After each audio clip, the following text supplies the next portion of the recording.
Friends, आज आपण बघणार आहे advantages and disadvantages of centre tap full wave rectifier. तर full wave centre tap full wave रेक्टिफायरचं हे लास्ट लेक्चर आहे आपला. तर आता आपण सुरुवातीपासून ॲडव्हांटेजेस आधी पाहू त्याचे आणि त्यानंतर डिसॲडव्हांटेजेस पाहून घेऊ. तर पहिलं काय आहे,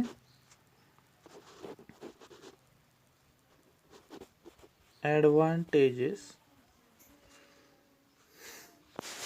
ॲडव्हांटेजेस काय आहे त्याचे, तर फर्स्ट आहे आपला the DC output voltage and load current value are twice than those of half wave rectifier. म्हणजे काय आहे, जे DC आउटपुट व्होल्टेज मिळालेलं आहे आपल्याला, DC आउटपुट व्होल्टेज ते डबल आहे. लोड करंट आणि आउटपुट व्होल्टेज हे काय आहे, डबल आहे. कशापेक्षा, हाफ वेव्ह रेक्टिफायरपेक्षा. म्हणजेच काय आहे, the DC output voltage and current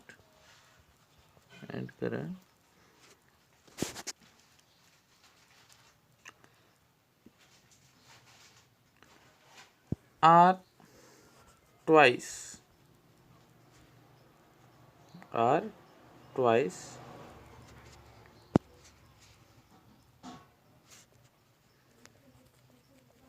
than half wave rectifier. Second क्या है, ripple factor is less. Ripple factor is much less than that of the half wave rectifier. Ripple factor is much less than of half wave rectifier. Half wave rectifier. Ripple factor का है, much less than that of the half wave rectifier. Third का है, the efficiency is twice than that of the half wave rectifier. Efficiency is twice that of half wave rectifier.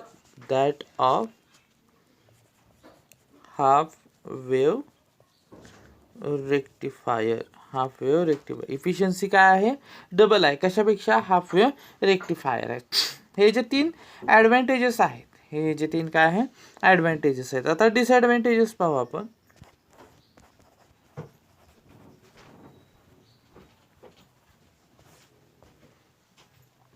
Disadvantages काय आहे, output voltage is half of the secondary voltage. पहिला काय आहे, the output voltage is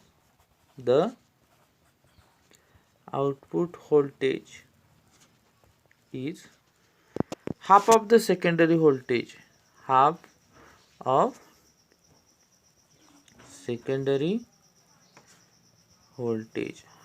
the secondary voltage. The output voltage is half of the secondary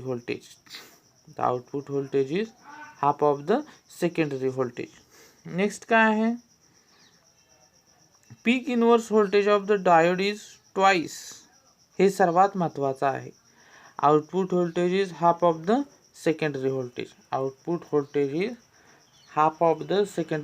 म्हणजे काय आहे, the output voltage secondary voltage पेक्षा output voltage काय आहे, हाफ आहे. आता सर्वात मोठा महत्त्वाचा ॲडव्हांटेजेस आहे, मी वेगळ्या कलरमध्ये लिहितो. डिसॲडव्हांटेजेस आहे actually, peak inverse voltage of diode is twice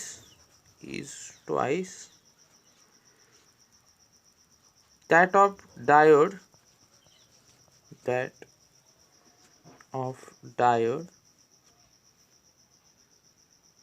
used in half wave rectifier. हे बघा, peak inverse voltage of diode is twice आहे. म्हणजे काय आहे, डायोडवर स्ट्रेस कसा आहे, इतर डायोडच्या मानानं डबल आहे, जो की ब्रेकडाऊन होण्याची शक्यता जास्त असते. पीक इनव्हर्स व्होल्टेज म्हणजेच काय आहे, मिनिमम किंवा असं व्होल्टेज की जे काय आहे, ज्याच्या पुढे गेल्यानंतर डायोड काय होतोय, परमनंटली ब्रेकडाऊन होतोय. डायोड काय होतोय, परमनंटली ब्रेकडाऊन होत आहे. तर पीक इनव्हर्स काय आहे, ह्याचा ट्वाईस आहे. हा सर्वात मोठा ह्याचा डिसॲडव्हान्टेज आहे. आणि तिसरं काय आहे, तर it is expensive to manufacture a centre tap transformer. It is expensive to manufacture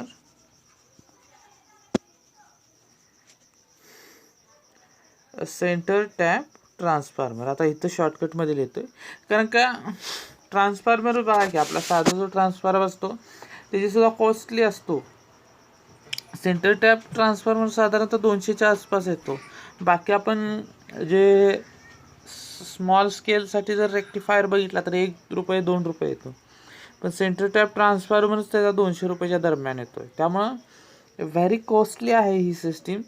ज्या ठिकाणी गरजेचे आहे त्याच ठिकाणी वापरली गेली पाहिजे. तर मित्रांनो, तुम्हाला हे जर लेक्चर आवडलं असेल तर नक्कीच लाईक, शेअर आणि सबस्क्राईब करा, जेणेकरून माझंही मोटिवेशन वाढेल. Thank you so much.